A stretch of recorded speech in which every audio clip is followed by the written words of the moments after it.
Vidar, it is very cold out. It's not too bad. I The mean, wind hasn't picked up yet, so yeah. I think we'll be fine with this fire. Yeah, true. Oh, we aren't going anywhere though. Are you Once sure? Again, I think maybe we should tell some stories Yeah, just to pass the time. okay. Do you have any good stories? Yeah, actually I do. I have a really good one. I heard it off of an English guy by the name of Charles, Oh, Son of Dickin or something like that. I can't remember exactly. it's a very interesting name. Oh, it is a very good story. Let me tell you it. Yeah. It has a very Viking way of beginning too. Marley was dead to begin with. Okay. Now you must understand, and it was stressed to me, that everyone knows Marley is dead. And you must bear that in mind, or nothing wonderful can come of this story. Okay, check. Marley is dead. Correct. Scrooge was Marley's huskarl. Okay. Now Scrooge signed and told everyone in the village that Marley was in fact dead. Now the story jumps in time to 7 years from that day on this Christmas, I think is what they call it. Christmas? Wow, okay, yeah. Kind of like Yule, but not quite. I don't know, they get real antsy about it. Okay, Anywho, okay. Now Scrooge, he was a tight-fisted man, a very powerful Jarl. One who achieved great success in acquiring much riches and gold. But he was also a cold man, one who did not wish to share in his fortunes with any of those that he employed. As such, he coveted the gold above all else. Now it happens on one more Christmas Eve. Christmas, yeah. That Scrooge, he was in his counting house, counting all of his vast fortunes, with at this point his own huskarl by the name of Cratchit. Cratchit was his name. These English names. I don't know. Most of the time they just go, ah. Yeah, that's true. Anywho, he and Cratchit were counting their money in there, well, Scrooge's money, for he did not pay Cratchit very well. But after they counted for a while, a knock came on the door, and in walked Fred. Fred was his name. Scrooge's only living relative. Now, Fred was a kind man, a good person that would make a fine Jarl, one who was generous with his time. So he wished his uncle a Merry Christmas, to which Scrooge only replied, "Bah, humbug." I'm told that means something bad. I'm not really sure. Okay, yeah. Fred was aghast by this and wished Scrooge a Merry Christmas, and in a very generous nature. He told Scrooge, "You should come and enjoy a Yuletide feast with us. Come and join my family. Be a part of the only living family you have left." But Scrooge looked at Fred and said, "Will this cost me anything?" "Well, no, uncle." "Then will it make me any money?" "No, uncle, but you should gain other things like camaraderie and respect of your family." "Bah! Humbug! Be gone with you!" And with that, he threw out his only living relative. After a while, Cratchit and the Scrooge still sat in the storehouse, and in walked two members of their village. Now these fine Viking there, they were looking to Scrooge, and they told him that they'd noticed some members of the village were poor off, for the season had been hard on them, and they were looking to raise some money in order to buy them food and shelter for the winter. Fine things to have on a snowy night. But Scrooge, he asked them, "Did they not work?" "Well, yeah, they worked, but they couldn't make their allotments this year. The harvest was hard on them." "Well, then they get what they have earned. You should just let them die." "Let them die?" "Yes, and they'd better do it quick and decrease this village's surplus population." Aghast at the horror that this Jarl had said, the two quickly gathered the things and left. Now, at this time, it is apparently customary for everyone to party and to be merry with their family on Christmas or Yule or whichever holiday this is. So at the end of the day, Cratchit asked Scrooge if he might have the next day to go and celebrate with his family. And Scrooge grudgingly agreed and let him go. But he told him to be there all the earlier the next day. So Cratchit left and went to join in the merrymaking and enjoy this season of love and laughter. But Scrooge, he locked up his storehouse and he walked on home to his longhouse. Now Scrooge's longhouse, it was a giant, magnificent mansion, but it was all dark. For Scrooge liked the darkness and the cold, for it was cheap and it cost him nothing. Oh, He sounds very, very tough to be around. He certainly was, is what I've gathered. But now, as Scrooge walked towards his main door, this was a door that he had seen 1,000 times, and it was nothing but a plain door. And once more, I must remind you, Marley was dead. No, check. Marley was dead, okay. You need to remember this, for once more, nothing wonderful may come of the story if you do not know that Marley is dead. Okay, Marley is dead. Yeah. Okay. So, Scrooge approached the door, and as he did, he reached to the doorknob, and when he looked up at the door, there was Marley's face. Now, Scrooge stood frozen, for he had never seen this face there before. And when he went to go touch it, his mouth opened, and it just let out a ghostly moan going, Scrooge! Scrooge gave a fright, turned around and fell into the snow. And once he'd scrambled and got himself back up and looked at the door, it was as it should be. Just a normal door. Bah! Humbug! And with that, Scrooge walked into his cold and dark manor. Now, once he was inside, he quickly locked all the doors and went and warmed himself as best he could above a tiny little fire, just barely enough to warm the cheapest of dinners. And as he sat there, he convinced himself that he saw nothing, until he heard what sounded like footsteps approaching. But he ignored this too. This is a figment of my imagination. But soon everything in his room began to rattle and shake. And soon the very world seemed to shake and vibrate beneath him, and Scrooge clutched at himself in terror. For now he clearly heard the sound of footsteps approaching him, and what sounded like giant chains rattling. Scrooge looked at his door, saw that all the locks were shut, and convinced himself he was safe.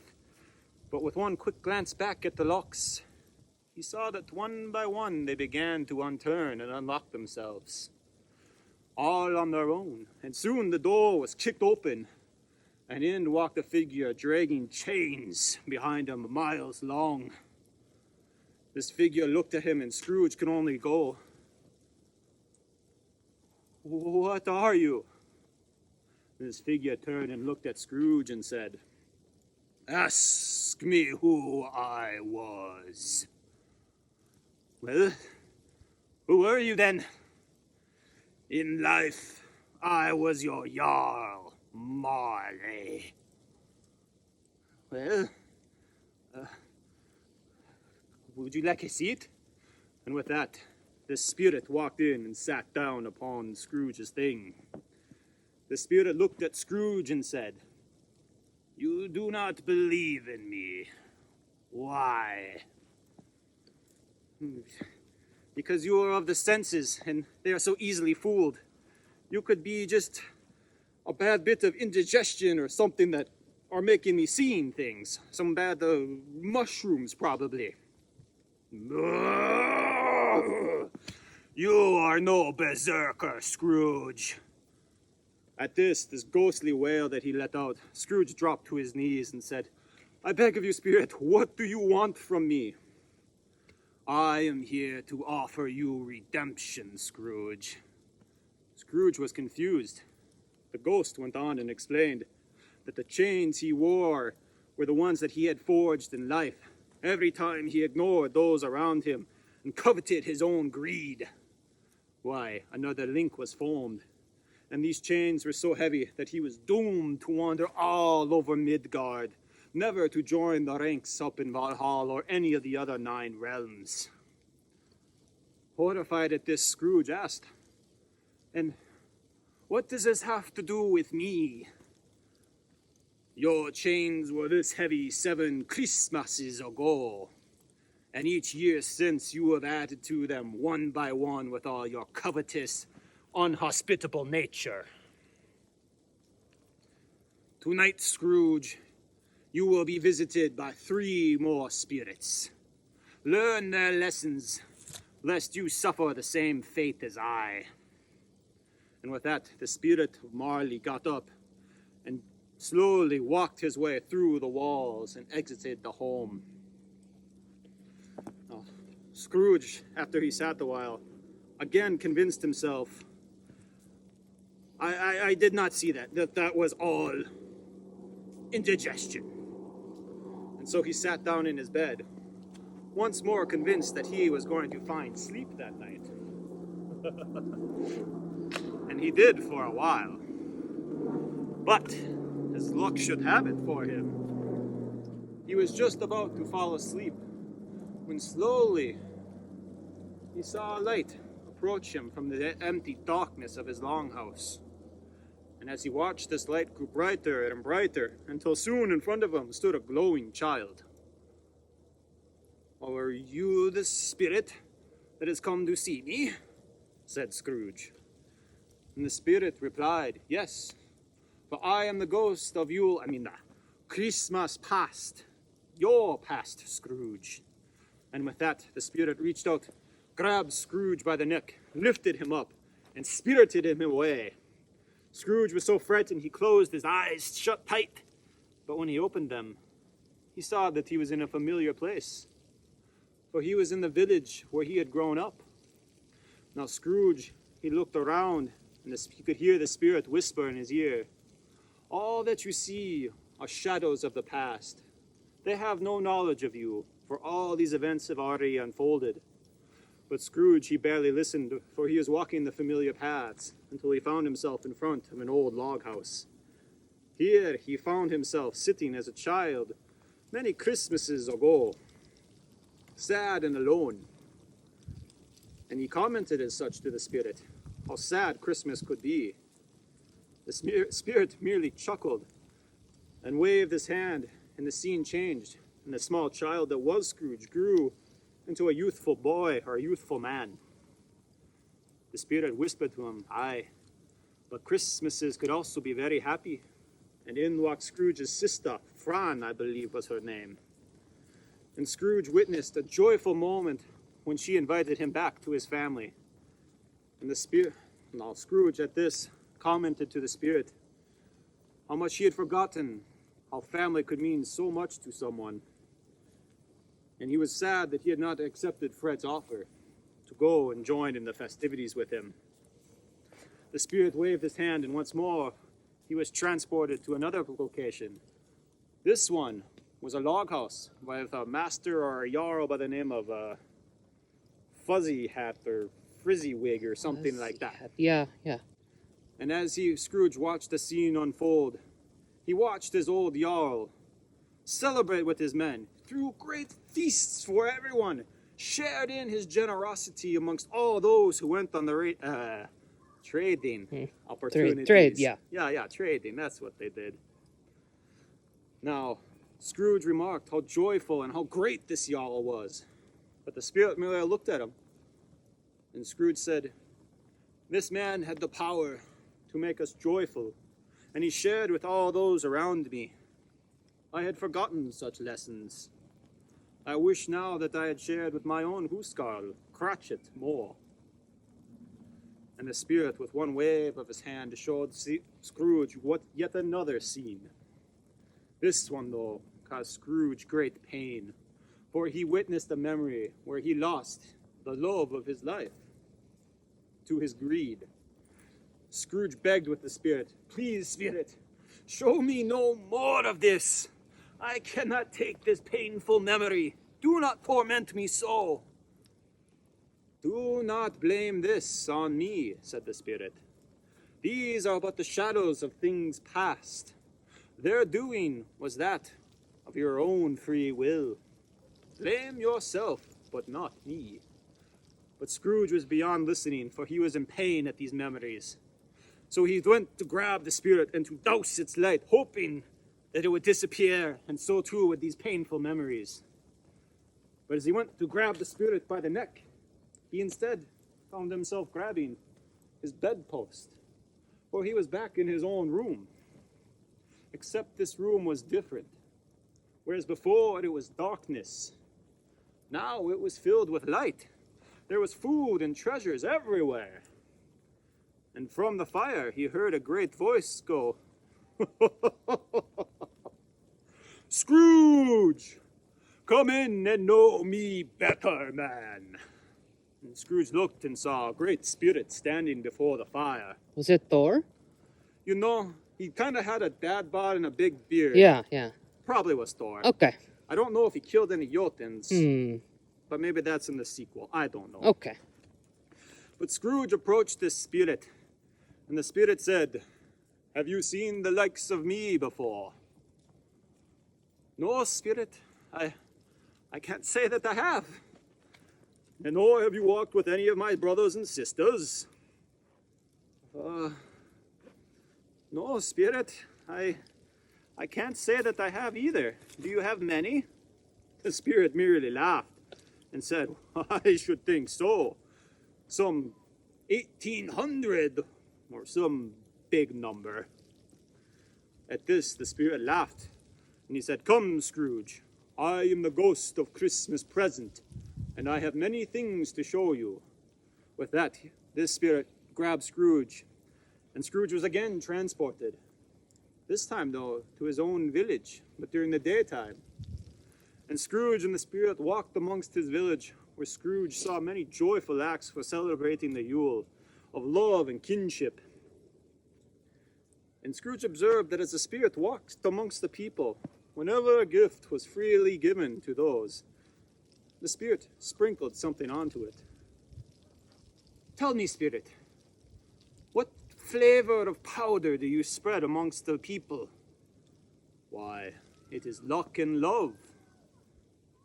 "Then why, spirit, do you give it to the poor more than anyone?"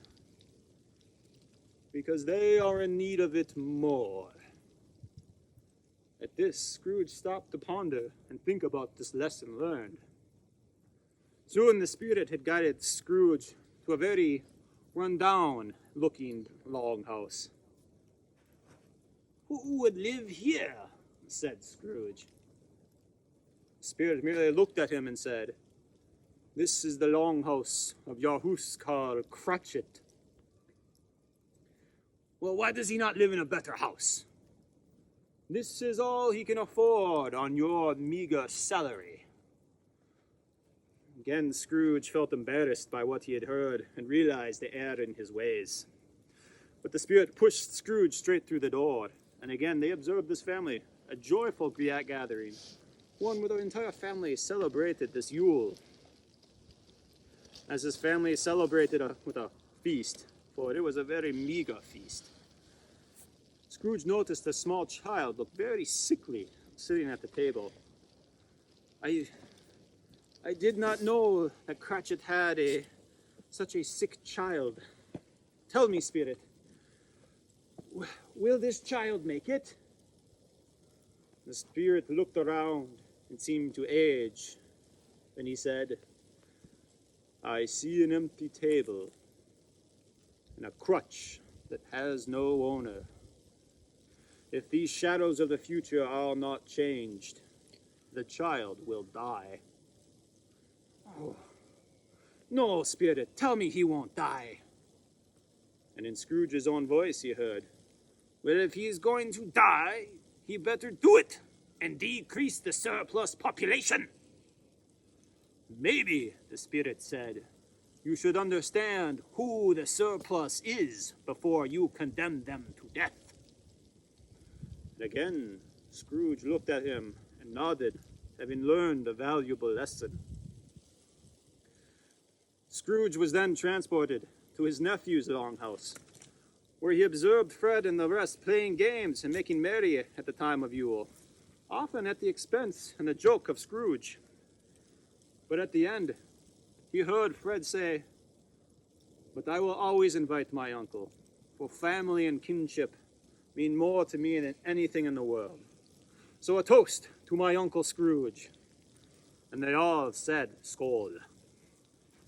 Now, Scrooge and the spirit then traveled all over Midgard, seeing other sights with people celebrating the Yule by giving of themselves to others and enjoying the festive time. As they were coming back to the village, Scrooge looked at the spirit and noticed where he had once seen a fit young spirit like that of Thor, he now saw a decrepit old man. And the spirit told him, "My time upon this earth is very short. It ends tonight at the stroke of midnight. Bear you listen to me, Scrooge, and learn lessons from me and the ghost of the past, for they might yet save you from that which is to come." Laughing, the spirit fell back and turned to dust and was gone. And with it, all light left the world, at least to Scrooge. It seemed as if all the joy had been sucked right out of the world. And a mist formed upon the ground and surrounded Scrooge. And Scrooge could sense evil intent. But as he looked around, soon a figure arose from this grave tidings. This figure was hooded and cloaked in darkness. And the only thing that Scrooge could see of this spirit, two burning eyes full of fire, staring out from beneath this cloak. "Ah, spirit, you are the ghost of Christmases yet to come. I'll confess to you, spirit, you scare me more than anything I have faced in my life. But I shall trust you are here for my betterment. Lead on, spirit, where are we off to?" But the only sound Scrooge heard was that of a mournful wind going over a fresh grave. And the spirit did not but lift a bony finger and point through the mist. And as he did this, Scrooge walked down a path, and he came upon two Vikingers that he had seen in the village before, and they were talking on how a man had died, but no one cared. No one was there to give him his last funeral rites, or to do anything to prepare himself for the afterlife. Scrooge was aghast at such a slight that no one would honor a dead man. He turned and looked at the spirit and said, "Who is this man that no one cares about who died?" Again, just that ghostly wind. The finger raised and pointed. And Scrooge was transported to an empty longhouse, where there was nothing in it, save for a bed, with a body laying in it. Scrooge looked upon the ghastly scene and said, "Spirit, surely you don't mean that I have to..." The spirit merely pointed at the bedsheet. Scrooge felt his soul go cold, and he tried with all his might to walk up to the bed and pull back the bedsheet, but he couldn't. And just as he was about to walk away, he heard voices, and two people came in carrying all sorts of treasures, and they were laughing and joking about how no one had been here near this grave for this man, to guard his tomb and to guard his treasures. So they were merely helping themselves to it, this man doomed to be forgotten from all the ages.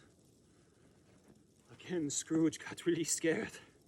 He's like, "Spirit, I understand that this man might share the same fate as me, but show me some tenderness, Spirit. Show me that someone cares." Again, the wind and the spirit pointed. And when the mist revealed himself, he was once more in Cratchit's home. Except this time, everything was not joyous in this house. It was very solemn. And Scrooge soon came to understand that they were mourning the death of a child, for his small, weak son had died. No. Scrooge, yeah, I know, it was very sad. Cratchit was grieving with all the rest of his family the loss of a son, a pain no parent wants to feel. This is not tenderness, Spirit. Show me what something of tenderness and love. But instead, the Spirit pointed one final time, and when Scrooge looked, he saw an open grave. Oh, no, Spirit, I cannot go in there. The Spirit pointed, and Scrooge felt forces beyond his control pushing him into the grave.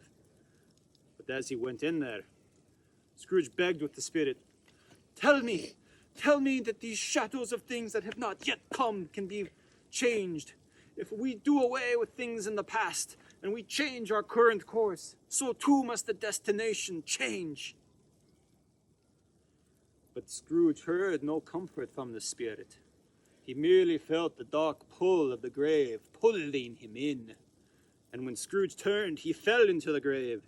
And as he tumbled down into that grave, he braced himself for touching a dead body. And as he fell, he smacked himself on a wooden floor. And when he looked around, he saw that he was in his longhouse. Where am I? I am not dead. Oh, the spirits, they have done it all in one night. I have a chance at redemption. Oh, thank you, Marley. Thank you, spirits. I shall honor your lessons and learn. And with that, Scrooge set out to right all of the wrongs that he had caused. He went and finally paid the Huskarl Cratchit that which he is owed. And it is said from that day on, he was a jarl of far renown, giving of himself freely to all of his men and women that followed him, hosting great feasts, never ceasing to amaze any that came into his court. And this is the story of the Christmas Carol. I don't know why Mr. Charles, Son of Dickin, called it the Carol. Huh. But Yeah. there's never a carol that showed up in the story. No, never. Not once. No, there was, I could see a Freya showing up or something like that. Sure. But maybe one of the ghosts was named Carol. I'm not really sure. Yeah, we did not learn their names. Okay. Yeah. No, that's true. So maybe it's one of them. I think it was the middle one. Yeah? No. Yeah. I could see that being a carol for sure. Well, they were loud and boisterous. So, Yeah. You might have a point there. No. Yeah. But Marley's still dead. Yeah. Yeah. Okay. I'm pretty sure he's still dead. Yeah, He okay. is decidedly the tragic one Very in the dead. story. Yeah. Okay. No, just wanted to make sure I've got everything checked out. Yeah, no. You got it. Marley was dead. Perfect. Yeah. Scrooge bad in the Good. beginning. Right, and then Learns the Learned. error of his ways through ghostly intervention. for Good Jarl. an English story, that was pretty good. Yeah. Yeah. Maybe we should give him a chance every once in a while to say more. Than, Every so often.